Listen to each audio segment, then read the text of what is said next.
أعوذ بالله من الشيطان الرجيم بسم الله الرحمن الرحيم والعاديات ضبحا فالموريات قدحا فالمغيرات صبحا فأثرن به نقعا فوسطن به جمعا إن الإنسان لربه لكنود وإنه على ذلك لشهيد وإنه لحب الخير لشديد أفلا يعلم إذا بعثر ما في القبور وحصل ما في الصدور إن ربهم بهم يومئذ لخبير.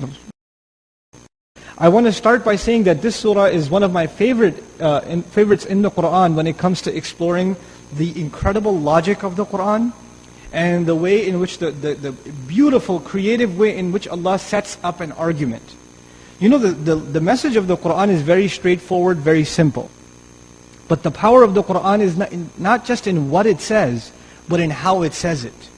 And this is a stellar example of how Allah presents an argument.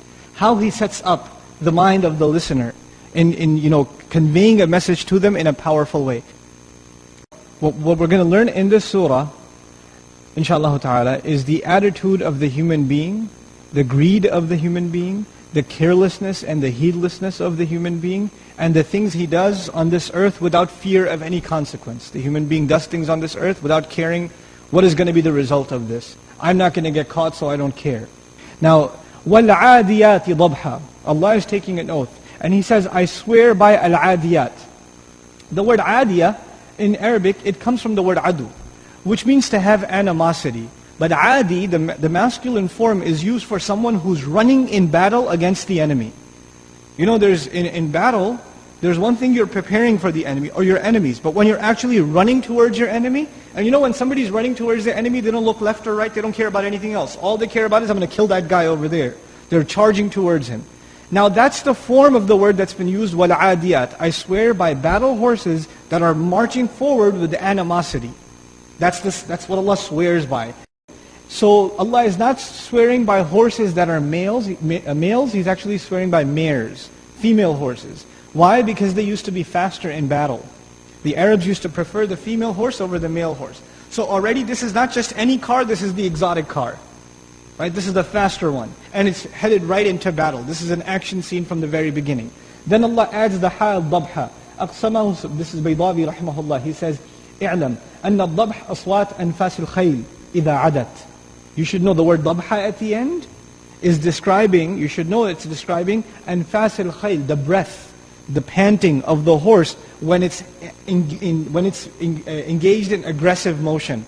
You know when a horse is galloping really fast, you hear that like, that sound you hear? The word for that in Arabic is dabh. Dabh. By using that word, we're learning that this horse is going as fast as it can. It's going as fast as it can. And it's marching forward towards what?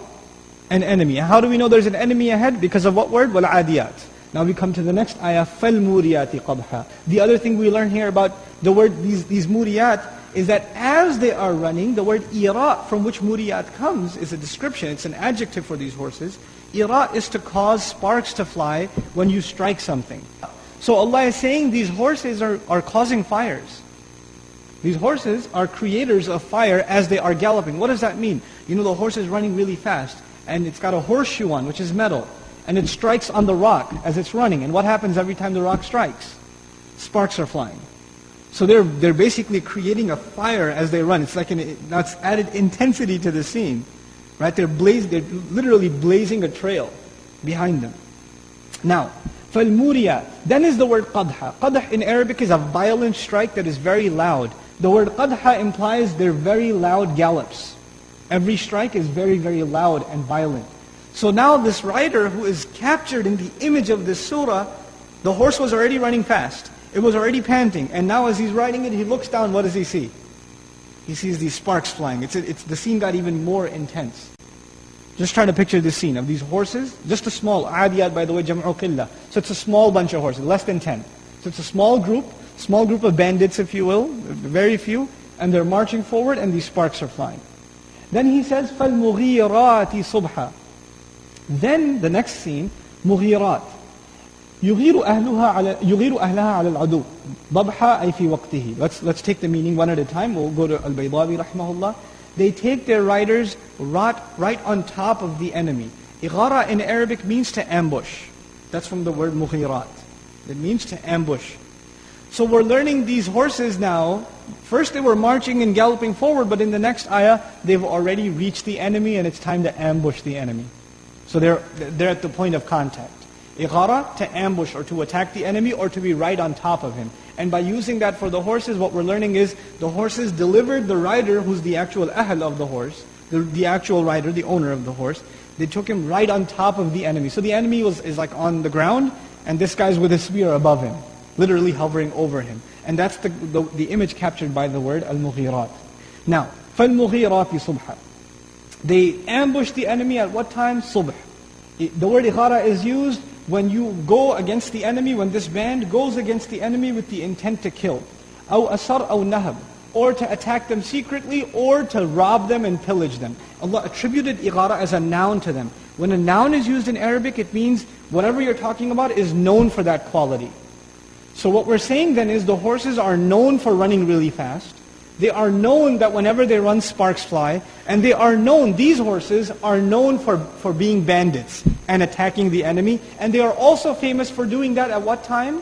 In the morning. Subhan. But if you know anything about attacking and robbing and pillaging, then you know the best time to do that is not the morning. The best time to do that is at night. When the enemy doesn't know where you came from, where you left. You can use the cloak of darkness to your advantage. But these guys over here that are being talked about, they don't care. They're attacking at what time? In the morning. Now we get into the heart of the matter where the action begins. فَأَثَرْنَا. Then they cause, these horses they cause. That's the feminine plural, atharna, noon and niswa. It's used for the horses because adiyat is plural. So they cause something to rise. Athara in Arabic is to cause something to rise. What is it that they cause to rise? Naq'a. Naq'a in Arabic is one of three words in the Quran used for dust. Naq'a is used in Arabic when something is moving really fast, like a car or a caravan or even a horse. You know when something moves really fast in the dust, what rises behind it? A cloud of dust, it leaves a trail of dust. So even if it's gone, you could see some horse went by here because I still see the cloud of dust, right? That cloud of dust is called naq'a. It's not just any dust, it's specifically the dust that rises up in the air when something moves by in really fast motion. فَأَثَرْنَا بِهِ نَقْعَ. We talked a little bit about فَأَثَرْنَا, we talked about naq'a. They cause to rise, that's atharna. Naq'a is the cloud of dust that they're causing to rise. But the word we're missing in the middle is bihi. So what is that bihi? The pronoun he, it referring to. It could be referring to makan. For example, وَقِيلَ الْمَعْنَى فَأَثَرْنَا بِمَكَانِ عَدُوِّهِنَّ نَقْعَ. In other words, when they attack, when the fighting begins, there's so much action on the ground that dust is rising and you can't even see your enemy. So once the battle begins, it's completely covered and engulfed in dust. You can barely see in front of you in the chaos of battle. That's one implication of bihi. Now we get to the final ayah of the oath. فَوَسَطْنَ بِهِ جَمْعًا. Then they penetrate. Wasat. Wasat in Arabic is to penetrate right to the middle of something. The word jam'a could be applied to the horses, these guys that are attacking. Jam'a could also be used for the enemy. Meaning they went right into the heart of the entire gathering. Now you can imagine, the enemy also has line 1, line 2, line 3. You know how soldiers stand in lines? And these guys, it's almost like they formed a spear and they penetrated right through those lines, crushing their way in. And where are they now? In the middle. And when they're in the middle, where's the enemy? Before the enemy was in front of them, but now when they're in the middle, where's the enemy? All around them. The enemy's all around them. فَوَسَطْنَ بِهِ جَمْعًا. Now, when I stop here, I wanted to give you some background about the word ba a little bit. فَوَسَطْنَ بِهِ. Bi could be transitivity, we said taking advantage of the dust. But also ba here could mean al-haliya, which means immediately as the dust cloud rises, immediately, there's no hesitation. They go right into the heart of the battle. Okay.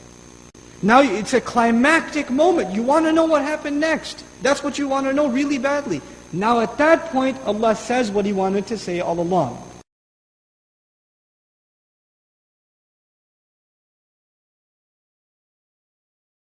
Now it's a climactic moment. You want to know what happened next. That's what you want to know really badly.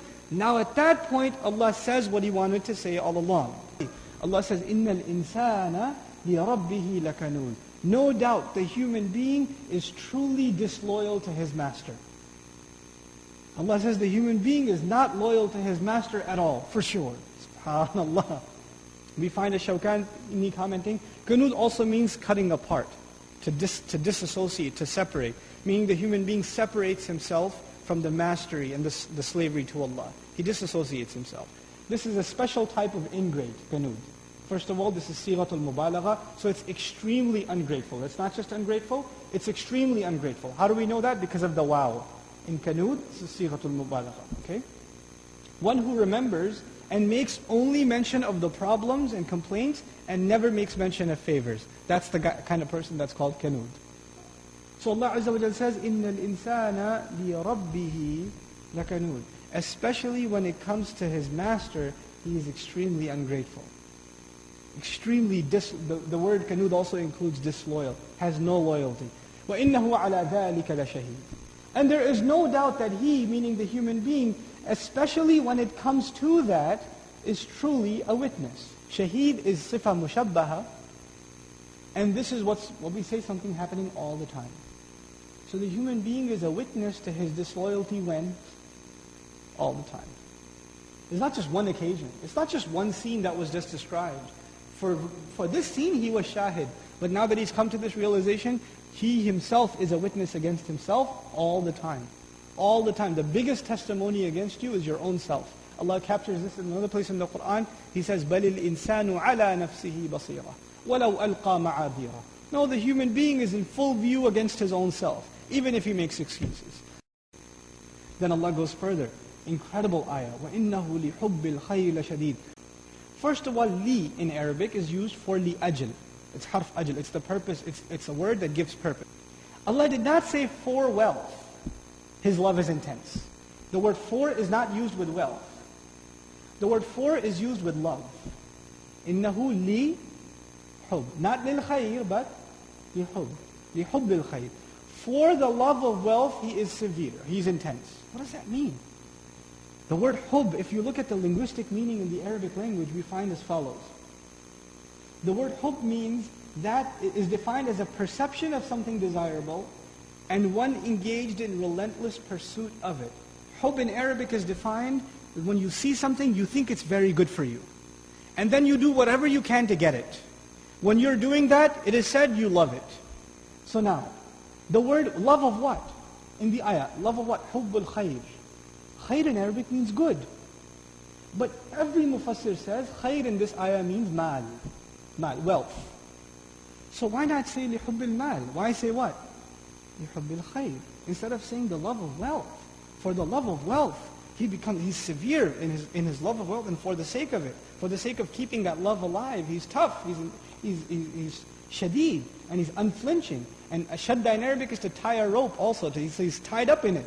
He's locked in it. But here the word khayr, I want to share with you an incredible comment, which we find by Ibn Zayd, rahimahullah.